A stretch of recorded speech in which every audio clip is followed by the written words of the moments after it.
Well, after two near assassinations in 2 months, the Secret Service in the US is facing scorching criticism for its work to protect former US President Donald Trump.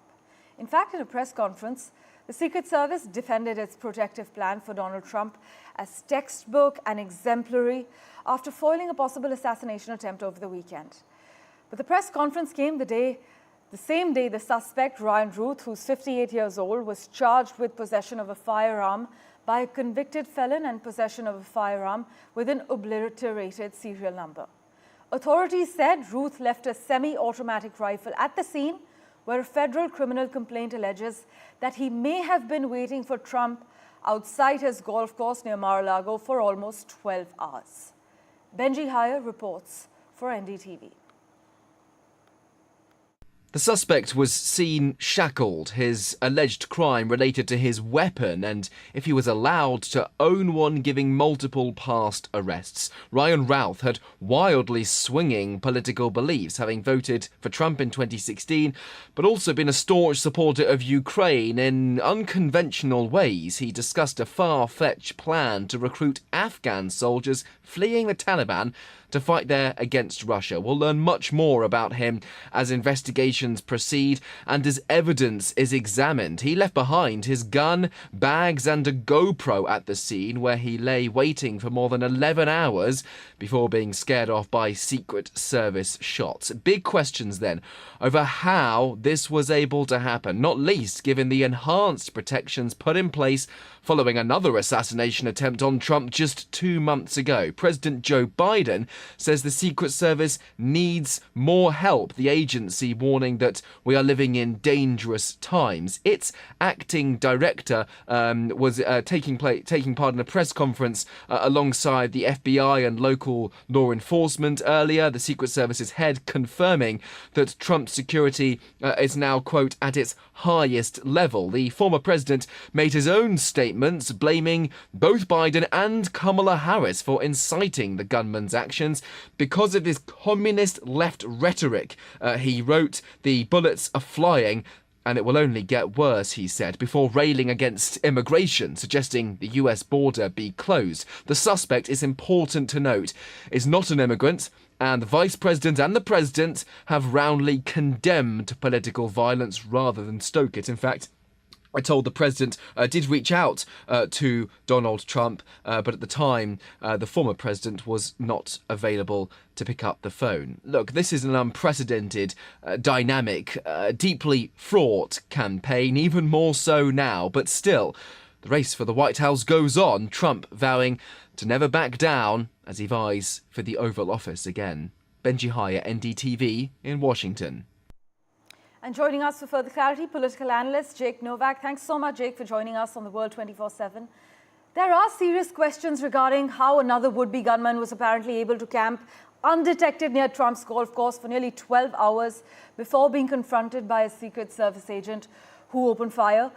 Trump has said the Secret Service did an absolutely outstanding job, but would you argue otherwise? Well, I think that the Secret Service is, as President Biden said, does need more help, but it needs more help from him and his administration. The outrage here isn't just that this man was stalking Donald Trump. That's the word, stalking, for about 12 hours. But it's questionable how this man was able to travel so easily internationally. How was he able to get a gun? He has several felony convictions against him. He has open cases against him. It's too much of a coincidence. Whoever allowed him to get away with as much as he got away with knew what they were doing. That's really the only explanation. It is very hard for anyone, even with a small conviction, to travel to Ukraine, to travel all across the United States, to buy a weapon in that way. It's not easy.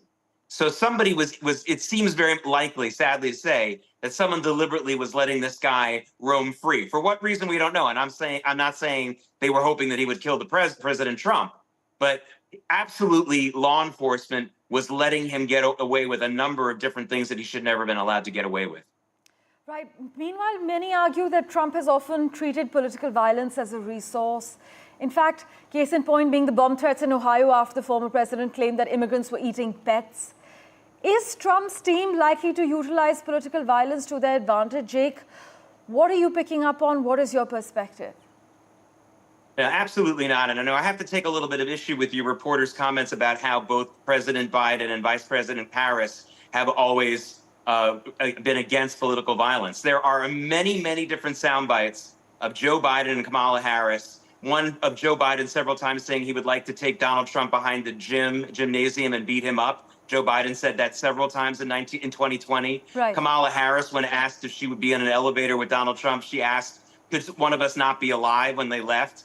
These people who are political enemies of Donald Trump have stoked violence much, much more than he has. Now, I'm not saying that everything he says is responsible, is the best thing.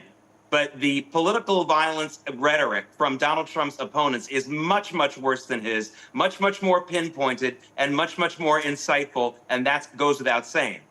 The question that you asked earlier about political violence in America is it spread. Actually, thank God, we're not very politically violent yet in this country. What we do have is a serious mental illness epidemic in this country. And if that isn't fixed, then we will have violence very soon, yes. So you stand by the fact that America is not witnessing serious political violence even after 2 near assassination attempts on a former US president?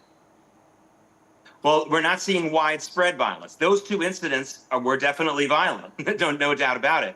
But we haven't had a major candidate or even a minor candidate assassinated or attacked in this country in many decades, thank goodness. The last president who was shot while he was president was Ronald Reagan, and that was 43 years ago. So we're not seeing widespread violent acts. We are seeing widespread mental illness and insightful comments. That's the problem, and that makes us very, very close to having violence pretty soon. I think so. Thanks so much, Jake, for joining us, as always, on The World 24/7. We will, of course, revert to you for regular updates in the run-up to the November showdown.